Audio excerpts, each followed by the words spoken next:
कल कांग्रेस की बैठक हुई दिल्ली में, बता दें कि जिसमें निर्णय लिया गया कि बिहार में आरजेडी के साथ ही गठबंधन कर चुनाव लड़ा जाएगा और जो सीएम नेतृत्व होगा, जो सीएम जो सरकार बनने के बाद सीएम का लेकर फैसला लिया जाएगा। मेरे साथ बातचीत करने के लिए बीजेपी के विधायक पवन जायसवाल जी है। कल बैठक हुई दिल्ली में कांग्रेस की, निर्णय लिया गया कि जब सरकार बन जाएगी तब सीएम का चेहरा घोषित किया जाएगा। कांग्रेस के नेताओं को देर से ही कम से कम सद्बुद्धि आ गया, इसके लिए उनको धन्यवाद है कि बिहार को जंगल राज से, बिहार को गुंडा राज से, बिहार को घोटाला राज से बचाने में वो बेहतर प्रयास शुरू किए हैं। किस तरीके से देखते हैं कि तेजस्वी यादव क्या नेतृत्व में चुनाव लड़े? ये जो है इनका ये गठबंधन नहीं है, ये लठबंधन है, स्वार्थ का गठबंधन है। चुनाव आते आते सभी महागठबंधन के घटक दल अलग अलग हो जाएंगे और ये एक दूसरे से सिर फुटबॉल करेंगे, यही इनकी परिणति होगी। आरजेडी के विधायक भाई वीरेंद्र कह रहे हैं कि भाई जो भी कांग्रेस में निर्णय लेते हैं वो राहुल गांधी और सोनिया गांधी लेती हैं, बाकी बिहार के नेताओं से उनकी मतलब जो बोल रहे हैं उनको कहिए कि कांग्रेस के छोटे नेताओं को समझाएं। ये उनका विषय है महागठबंधन का, ये मेरा विषय नहीं है। मेरा विषय है कि बिहार की जनता क्या चाहती है। मेरा विषय है कि एनडीए का एजेंडा क्या है, एनडीए के नेताओं का क्या निर्णय है। एनडीए का निर्णय है, बिहार की जनता जनमानस का निर्णय है कि किसी भी परिस्थिति में बिहार में जंगल राज की पुनर्वापसी नहीं होने दिया जाएगा। अच्छा, आज एनडीए नेताओं की भी बैठक है दिल्ली में संजय जायसवाल के आवास पर, क्या कुछ बैठक में निर्णय दिया? हम लोग तो बैठक बराबर करते ही रहते हैं। 365 दिन 364 दिन काम करते हैं और 5 साल जब आता है तो हम लोग चुनाव के अभियान में लगते हैं। इसलिए हम लोग तो काम करने वाले लोग हैं। हम लोग के दल के नेता दिन भर राष्ट्र की, देश की नीति, राज्य की नीति बनाते हैं। ये लूटने वाले लोग हैं, ये 364 दिन लूटते हैं और 65वां दिन जाके चुनाव लड़ते हैं। अच्छा, अमित शाह जी बिहार दौरे पर आ रहे हैं 2 दिन के लिए, गोपालगंज में जनसभा भी करने जा रहे हैं। अमित शाह जी कितने बार आ गए, कोई महागठबंधन का नेता नहीं बता सकता है, क्योंकि गृह मंत्री और प्रधानमंत्री लगातार देश के, बिहार ही नहीं अन्य राज्यों में लगातार जाते हैं। चूँकि देश का पार्ट है बिहार, देश का हृदय स्थली है बिहार, तो बिहार में आते हैं, बिहार को कुछ दे के जाते हैं,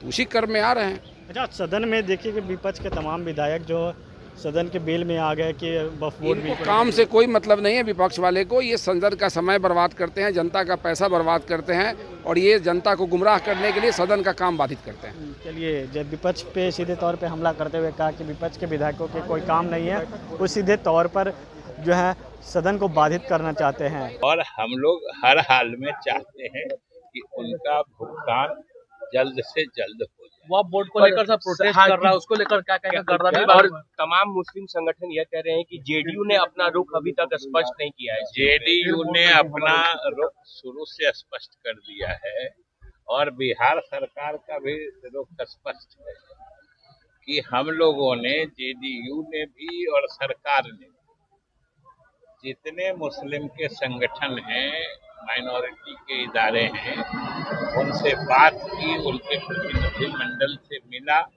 और जो उन्होंने चिंताएं जताई, हम लोगों ने सरकार की तरफ से भी और पार्टी की तरफ से भी, जो ज्वाइंट पार्लियामेंट्री कमेटी आई थी जेपीसी, उसको हम लोगों ने अवगत करा दिया है। तो हम लोगों ने तो बहुत ही पारदर्शी, जिसको कि ट्रांसपेरेंट स्टैंड रखा है।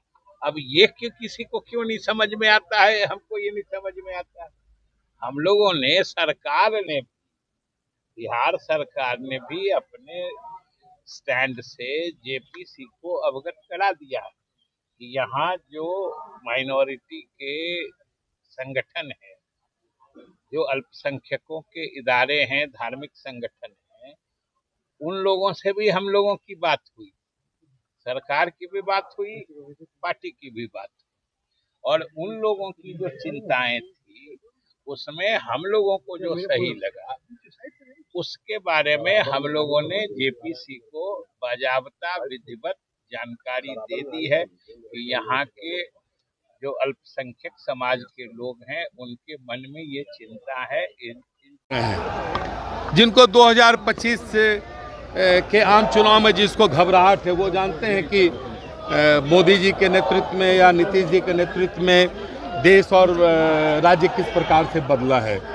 और मैंने अभी पूर्व में भी कहा है कि वक्फ बोर्ड से जुड़े हुए जो विषय है वो तो पार्लियामेंट के बिजनेस से जुड़ा हुआ है। ज्वाइंट पार्लियामेंट्री कमेटी में ये विषय भेजा गया और सदन ने ही भेजा और सबों के राय से ही भेजी गई, और वहाँ से जो भी बातें कमेटी के रिकमेंडेशंस में आती है तो सरकार और पार्लियामेंट फिर उसको उस पर विचार करेगी। तेजस्वी यादव का ट्वीट आया है कि मुख्यमंत्री महिलाओं का अपमान करना बंद कीजिए, नहीं तो मातृशक्ति कभी माफ नहीं करेगी आपको। नहीं, देखिए, जहाँ तक बिहार में नारी सशक्तिकरण का सवाल है, आपने देखा होगा कि महिलाओं को किस प्रकार से हम सबों ने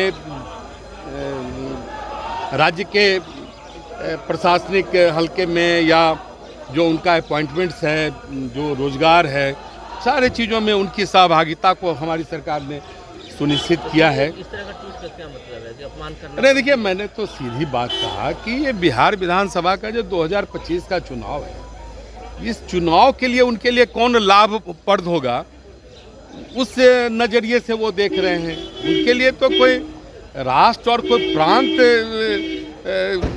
का कल्याण कोई विषय थोड़ी है ना। इन लोगों के शासन को अभी देखा है कि किस प्रकार से ये राज्य का कल्याण विभिन्न घोटालों के द्वारा करते रहे। मदरसा के बच्चों के लिए काम किया कि नहीं किया, मदरसा के बच्चों में वहाँ के शिक्षकों के विकास के लिए काम किया कि नहीं किया है, इस पर से बोर्ड वाले जरा सा बता दें कि हाँ ये सब काम हुआ है। सो सब बताते नहीं है, बाप जुटे अपना, उन लोगों को कोई काम धंधा नहीं है, अपना क्या करेंगे जमीन पर। चेतावनी दी है, कहा है कि अगर नीतीश सरकार उनके समर्थन में नहीं आती है तो आने वाले बिहार विधानसभा के चुनाव में सरकार को सबक सिखाने का काम। ये तो जनता है, जनता का तो निर्णय सर्वोपरि होता है ना। चुनाव आने वाला है और आप लोग भी ये समझते हैं कि नीतीश बाबू के नेतृत्व में एनडीए जबरदस्त मतों से और जबरदस्त सीट पर वापस आने वाली है, इसलिए अपना वो सब चलता रहता है। चुनाव के समय में ये सब चलेगा, कोई बात नहीं। पटना की सड़कों पर एक पोस्टर लगा है, लालू प्रसाद यादव के कार्यकाल को दर्शाया गया है और एक QR कोड भी लगाया गया है। देखिए, एक बात बताइए, आप ही बता दीजिए हमको कि आपके परिवार के सदस्य आप टॉर्च लेकर के, जब उस समय में होता था, शाम होते ही टॉर्च लेकर के घूमने थे, लालटेन जलाते थे। आपको हमको नहीं याद है कि आपके परिवार के सदस्य आपको 6 बजे 5 बजे के बाद घर से निकलने देता होगा। सब समझ रहा है, तो सबको जानते। ये तो रिवीजन है, चुनाव के समय में, परीक्षा के समय में हम लोग रिवीजन नहीं कराते हैं। आप भी रिवीजन किए होइएगा, हर साल जो पढ़े से पढ़े, अब रिवीजन कर लो भाई, तो वो रिवीजन है। और जनता सब जानती है, जनता एकदम निर्णय मन बना चुकी है कि फिर से एक बार एनडीए की सरकार नीतीश बाबू के नेतृत्व में सरकार वापस आएगी। कल दिल्ली में कांग्रेस की बैठक हुई है, लगातार कांग्रेस के नेता कह रहे थे कि हम अकेले चुनाव लड़ेंगे, लेकिन वहाँ पे फैसला ली गई कि गठबंधन के साथ चुनाव लड़ेंगे, लेकिन सीएम बाद में घोषित किया जाएगा। कांग्रेस जमीन पर है कुछ, आप ही समझ लीजिए, बेचारा क्या करेगा। उसको तो उसी से जो कुछ सूट 10, 20, 5 सीट दे देगी तो उससे चुनाव वो लड़ेगी, इसलिए क्या कीजिएगा, मजबूरी है उसकी। वो सब ठो नाटक है और कुछ नहीं है, बेचारा कांग्रेस की बात करना ही बेकार है। बोलो एक के साथ बोलो यार। कल दिल्ली में बैठक हुई, आप लोग के निर्णय लिया गया कि चुनाव के बाद जो है सिंगल नहीं, ये कोई बात नहीं, चुनाव के बाद तय होगा, लेकिन हम लोग मिलजुल के चुनाव लड़ेंगे। और ये फैसला जब आदरणीय लालू प्रसाद यादव, तेजस्वी यादव जी आएंगे और वो आदरणीय राहुल गांधी जी रहेंगे, खड़गे साहब रहेंगे, पूरा तय हो जाएगा।